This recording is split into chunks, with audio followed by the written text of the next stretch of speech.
Okay, on with the rotor head grip blade build now. We have our 3 bags from bags 21. This is page 31. Grips, mixer arms, spindle, dampers, ball links and push rods. Also the nice titanium variety. First we'll open up bag 1. Get our spindle and bolts out and degrease those and assemble up the O-rings, 3 of those on each former.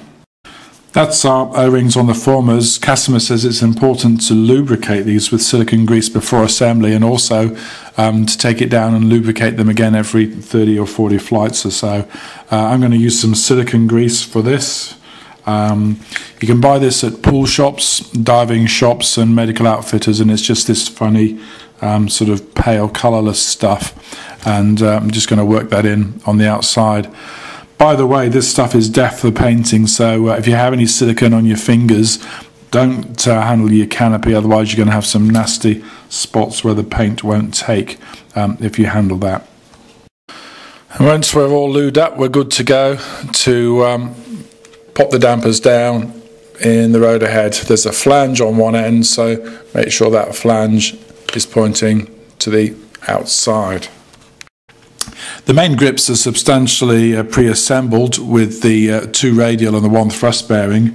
These are 16 by 8 by 5s, both of those inside. We have to fix on the arm grip.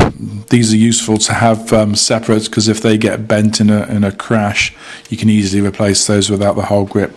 There's 2 Srimok screws, M3 ones. There's an 8mm and a 6mm one. The longer one, the 8mm one, goes in the middle, the hole in the middle, and that's secured up first of all before putting this one in to assure that it beds down evenly in the blade grip. There is a lubricating hole in the top, and this is for putting oil down to keep the thrust bearings happy, according to Kasama. Once our grips are attached onto the arm grips, we can turn our attention to the mixer arms. You can see these aren't straight, they're slightly angulated. There's 2 lengths of ball. There's a longer ball and there's a shorter ball. The longer ball goes into the end of the mixer arm, that's that one there, and the shorter one goes in on the opposite side to the hub, so there's the hub sticking out there. The short ball goes in to one of the holes, and again we've given a choice on here of a couple of holes. I'm going to use the outer one as denoted in the diagram, and the inner one is if you want to just tone down the cyclic response a little bit, in keeping with the 2 holes set up on the seesaw and the washout arm. Next up we can mount the mixer arm. Now the mixer arm's got 2 holes in it for the ball links. It's got an M3 hole for the longer ball link at the back, that's a 6mm one, and it's got an M2.5 ball link that goes on the side, and that's a 4mm one. The M3 one's got the flange on it, and that goes in the end, no mistake there. Now you've got to orientate the mixer arms. They've got a slight 15-degree angulation in them so that they square up with the link from the swash plate. And basically, if you have the top of the grip, the main grip, with the Kasama logo and the oil hole for the thrust bearing, then with the M3 ball link facing outwards towards the grip, then the angulation's got to be down on the mixer arm, and the M2.5 ball link's got to be facing inwards, and then the whole assembly is secured onto the grip with an M3 by 15 bolt, and don't forget the spacer down in there. And this of course takes a lot of stress, so you can blue or even red Loctite that one in. Next up we can mount the main grips to the rotor head.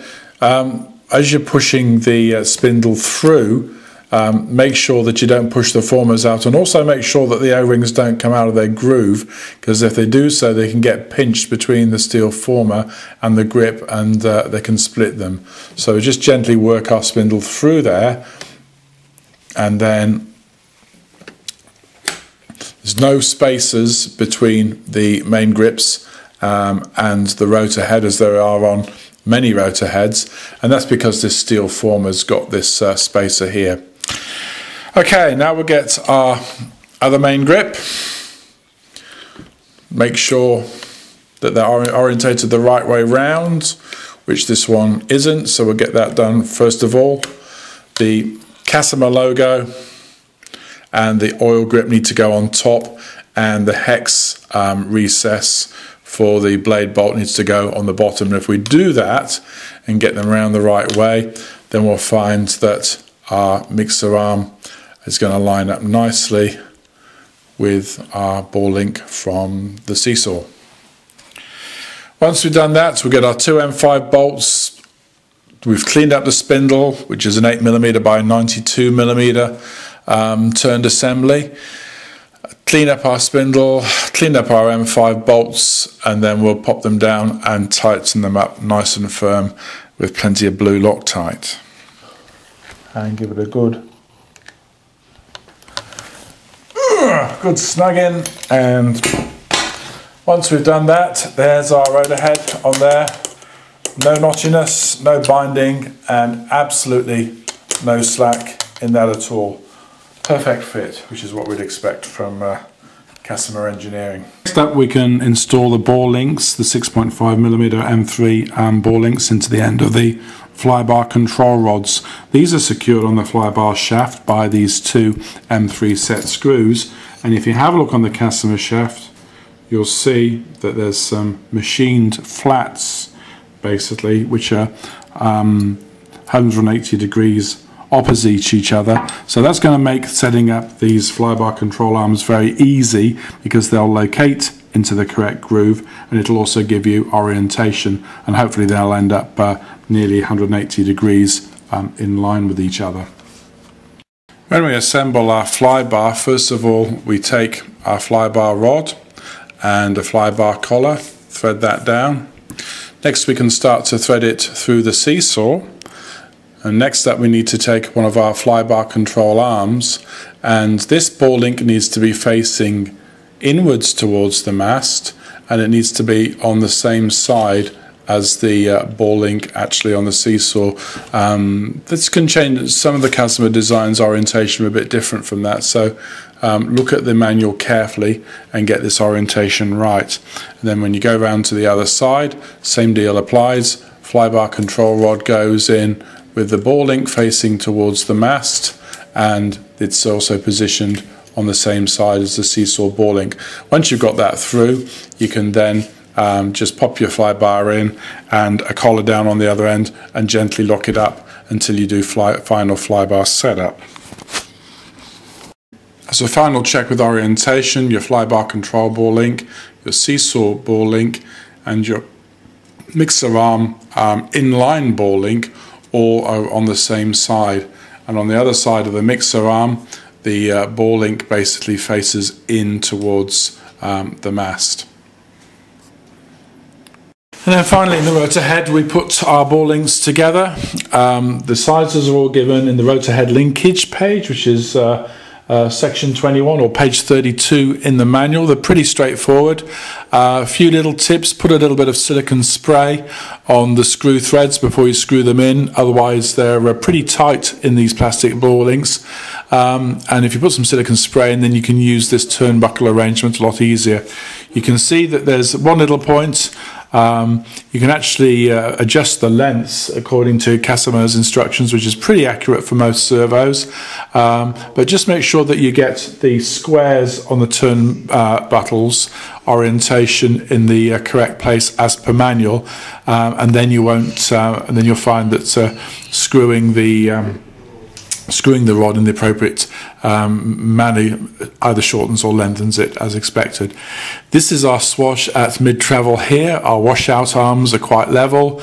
We've fitted up our links between washout and flybar control arms just on here. We've got the short links between the mixer arms and the seesaw.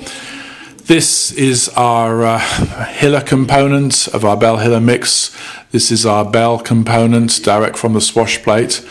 Basically the control input from the swash plate is moderated down by flybar inputs here, which makes the whole thing a lot more flyable.